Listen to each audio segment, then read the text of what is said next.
En Côte d'Ivoire, l'accalmie n'est toujours pas revenue ce lundi 15 mai 2017 dans certaines villes du pays, malgré l'appel au calme lancé par le chef d'état-major de l'armée ivoirienne. Depuis début mai, les mutins sèment la terreur au sein des populations. Ce lundi matin, des tirs sporadiques ont retenti à Korogo, Daloa, Bondoukou et Abidjan. Ces tirs sporadiques gagnent de plus en plus certains quartiers d'Abidjan, comme la Riviera à Cocody. Les tirs et le déplacement des mutés ont interrompu la circulation sur le boulevard Lagunaire, principale voie d'accès à la commune du Plateau. Ce matin, dans la commune du Plateau, le centre des affaires d'Abidjan, le palais de justice a été évacué vers 7h30 GMT. Une évacuation qui fait suite aux tirs dans les airs de militaires mutinés.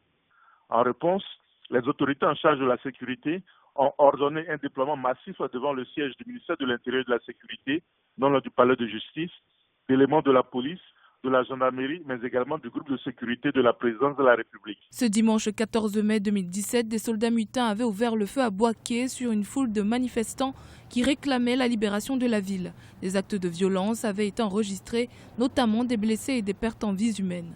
Du côté de l'Union africaine, cette nouvelle mutinerie inquiète. Le président en exercice de l'institution, le professeur Alpha Condé, appelle les mutins à ne pas recourir à la violence. Le président en exercice de l'Union africaine, Alpha Condé, suit avec la plus grande attention la situation qui prévaut actuellement en Côte d'Ivoire.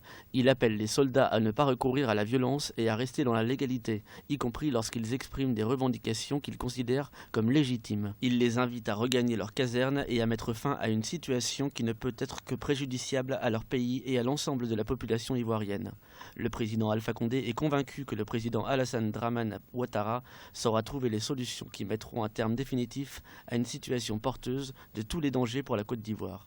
Dans une déclaration diffusée sur la télévision nationale, le chef d'état-major général des forces armées de Côte d'Ivoire, le général de division Touré Sékou, a mis en garde les soldats mutins qui manifestent, une manifestation qui selon lui est une défiance à l'autorité. Pour rappel, ces mutins sont 8400 à revendiquer des primes de guerre dites d'ECOMOG, 100 milliards, 800 millions en tout, à leur verser soit 12 millions chacun. Depuis janvier 2017, un accord trouvé a permis le versement de 42 milliards de francs CFA. Le début du paiement du reliquat était prévu en mai. Ce nouveau soulèvement pourrait davantage fragiliser la Côte d'Ivoire, qui en ce moment traverse une crise économique due à la chute des cours du cacao, première source de revenus du pays.